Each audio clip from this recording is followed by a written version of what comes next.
2017 수능의 실채점 결과가 발표됐습니다. 이를 바탕으로 광주시교육청이 각 대학의 지원 가능 점수를 표준 점수 기준으로 발표했는데요. 오늘은 이에 대해 광주 숭덕고 진로진학부장이자 시교육청 대학진학지원단 팀장인 장광재 선생님과 이야기 나눠보겠습니다. 연결되어 있습니다. 선생님 안녕하세요. 네, 안녕하세요. 네, 반갑습니다. 먼저 올 수능 실채점 결과에 대한 총평 부탁드립니다. 아시는 것처럼 작년에 비해서 시험이 대체로 이렇게 여러 개 나왔습니다. 네. 특히 뭐 국어, 영어, 수학 전 과목에서 작년에 비해서 다소 어렵게 숙제가 돼가지고 수험생들에게는 참 힘든 시험이지 않을까라는 생각을 하고 있거든요. 특히 뭐 국어와 영어의 지금 평균점수 만점이 수학에 비해 상당히 높게 나온 것 같습니다. 그래서 금년 수능 시험은 물론 참 과목에서 어려웠지만 특히 뭐 국어와 영어 과목에서 좀 어렵게 나온 것 같고요. 이과의 같은 경우는 물론 수학도 어려웠지만 금년 같은 경우는 뭐 국어 과목의 영향력이 더 증가할 수도 있고요. 여러 가지 관점에서 본다면은 과학 탐구의 영향력도 좀 증가할 것으로 좀 예상을 좀 하고 있습니다. 네, 그렇다면 서울권 주요 대학 같은 경우 몇 점 정도를 받아야 지원이 가능한 상태인가요?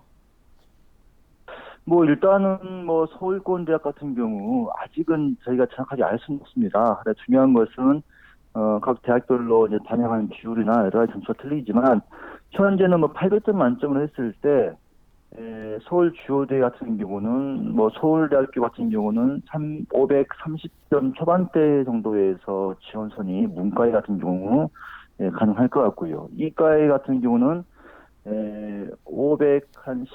515점 전후해서 지금 지원이 가능할 것으로 지금 판단을 하고 있습니다. 네. 물론 뭐 서울에 많은 대학이 있겠지만 에, 서울 주요대학 같은 경우 이제 뭐 우리가 10대 대학 그러는데요. 서울 주요대학교 같은 경우 문과 같은 경우는 510점 후반대에서 지원선이 형성될 것 같고요. 이과의 같은 경우는 490점 초반대에서 지원선이 형성될 가능성이 높다라고 이렇게 생각하시면 될 것 같습니다. 이것은 현재 800점 만점이기 때문에 차후에 뭐 대학별 점수가 발표되면 그때 한번 더 참고하시면 될 것 같습니다. 네, 하지만 역시 우리 지역 학생들은 아무래도 전남대 그리고 조선대에 가장 많이 진학하기 마련인데요. 이 두 대학의 각 학과의 지원 가능 점수 어느 정도인가요? 예, 전남대학교 같은 경우는 사실 이제 그 편차가 매우 심합니다. 그래서 상위권 학과 같은 경우는 800점 만점에 한 500점 전후 점수에서 지원이 좀 가능할 것 같고요. 네. 어, 전남대 문과 광주 캠퍼스 같은 경우는 470점 초반대에서 지원선이 형성될 가능성이 높고요. 이과 같은 경우는 일단 지원선 자체는 450점 전후해서 지원선이 형성될 가능성이 높습니다. 명대겠죠. 그리고 이제 상위권 학과가 사실 이제 의예과가 있기 때문에 상당히 좀 민감한 문제인데요. 의예과 같은 경우는 524점에서 5점 정도 지금 지원선으로 보고 있고요. 치의학과죠. 학석사 통합과정인데요. 한 520점 전후에서 아마 지원선이 형성될 것으로 지금 판단하고 있습니다. 그리고 일반 학과에서 뭐 수의학과나 수학교육과는 490점 이상이 되어야지 지원이 좀 가능할 것 같고요.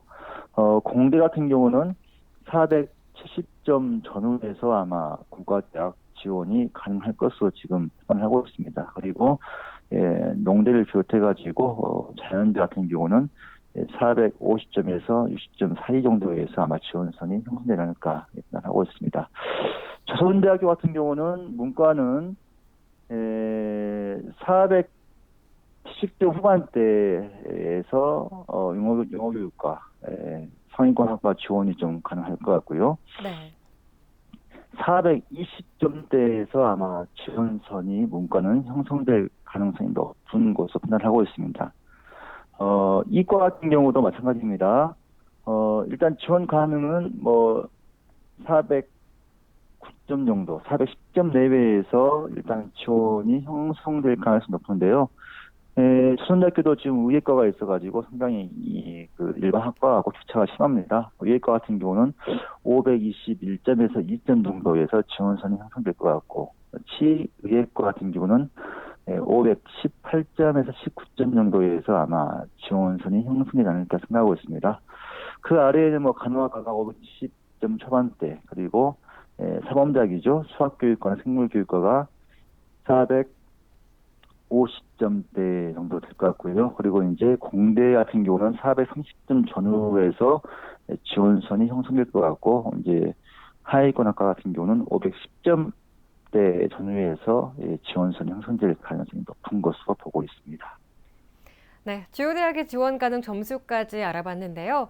그렇다면 이렇게 실제점이 끝나고 나서 학생들이나 학부모 혹은 또 교육계의 반응은 좀 어땠었나요?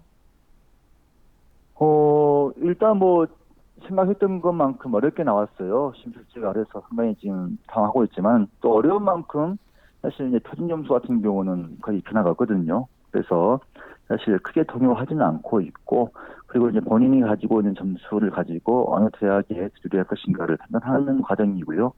또 수시 합격자 발표가 지금 진행 중에 있습니다. 그렇기 때문에 차분하게 수시 합격 결과와 더불어서 정시 전략을 세우고 있는 과정이라고 생각하시면 될 것 같습니다. 네, 그렇다면 이제 본격적으로 이 정시 지원 전략을 수립할 때입니다. 지금 이 방송을 보고 있을 수험생들에게 조언 한마디 부탁드립니다. 예, 일단 뭐 이제 수시 합격자 발표가 이제 진행 중이지 않겠습니까? 뭐 합격하면 뭐 더없이 좋고 축하할 일이죠. 이제 합격하지 못하면 이제 정시까지 가야 되는데, 뭐 중요한 것은 지금 이제 저희가 정시에 대해서 어느 정도 점수권에서 어느 정도 대학이 지원 가능한가 하는 대략 진에서 말씀드리고 있습니다. 중요한 것은 정시 전형이 시작돼버리면 일단 이제 본인의 점수에 대한 분석이 들어가겠죠. 내가 가지고 있는 점수 중에서 어느 대학에서 요구하는 점수가 가장 유리한 것인가에 대해서 판단을 해야 될 것 같고요. 특별히 이제 정시 가학원, 나학원, 다학원 세 번의 뭐 이제 지원이 가능하겠지만은 대부분 학생들이 이제 선호하는 대학들이 가학원과 나학원 몰려 있습니다. 그러다 네. 보니까 세 번의 지원은 할 수 있겠지만은 대부분 두 번의 지원 기회가 있다고 생각하면 될 것 같은데요. 가학원과 나학원 중에서 합격 가능한 어떤 대학, 즉 안정권으로 하나 정도는 가학원과 나학원에 지원을 해야 될 것 같고요. 나머지 이제 두 개 군에서 소신 지원이 나와 서양 지원을 하시면 될 것 같습니다. 또한 대학별로 이제 요구하고 있는 이제 그 과목별 뭐 비중이나 혹은 뭐 가중치가 다르지 않겠습니까? 이게 상당히 어려운 부분인데요. 그래서 어느 대학에서 내가 가지고 있는 점수에 가장 유리한 과목을 높게 반영하는가, 이러한 부분들을 좀 세심하게 세밀하게 따져봐가지고 반영 여부를 판단한 다음에 지원 여부를 결정하셔야 할 것 같고요. 또 어떤 대학은 뭐 표준 점수를 반영한 대학도 있고 또 백분위 점수를 반영한 대학도 있습니다. 뭐 광주만 보더라도 전남대학교는 표준 점수, 그리고 조선대학교와 광주교육대학교는 지금 백분위 점수를 반영하고 있거든요. 그래서 반영하는 점수에 따라서 또 다른 결과가 나올 수 있습니다. 그래서 내가 가지고 있는 점수가 표준 점수 유리한 점수인지 혹은 백분위 점수가 유리한 점수인지에 대해서 판단하신 후에 지원 여부를 결정하시는 것도 뭐 좋을 것 같습니다. 네, 그럼 마지막으로 광주시교육청에서 마련한 정시 설명회 같은 추후 일정에 대해서도 안내해 주시죠. 먼저 이제 광주시 교육청에서 12일부터 16일까지도 말이죠. 12일 월요일부터 16일 금요일까지 현직 교사 진학 담당사를 중심으로 해가지고 1대1 대면 상담을 실시를 하고 있습니다. 그래서 현재 많은 정보가 있고, 특히 뭐 사설기관의 자료 중요하겠지만은 뭐 공교육기관에서 그 진학을 담당하시는 분들이 직접 대면 상담하기 때문에 12일부터 16일까지 상담 기간 동안에 신청하셔가지고 참여하시면 좋을 것 같고요. 또 한 가지는 14일 날 수요일 날 광주시 교육청 주관을 해가지고 학부모 대입 정시에 대해서 상담을 실시합니다. 14일 날 수요일 날 그 오시면 또그 대입 정시에 대해서 여러 가지 정보를 가질 수도 있고, 그때 당시 또 배치표를 배포하기 때문에 여러 가지 정보를 얻을 수 있는 기회가 되지 않을까 생각하고 있습니다. 네, 오늘은 광주시교육청 대학진학지원단 장광재 자료분석팀장과 다양한 이야기 나눠봤습니다. 선생님 오늘 말씀 고맙습니다. 네, 고맙습니다. 네, 지금까지 장광재 선생님과 다양한 이야기 나눠봤습니다.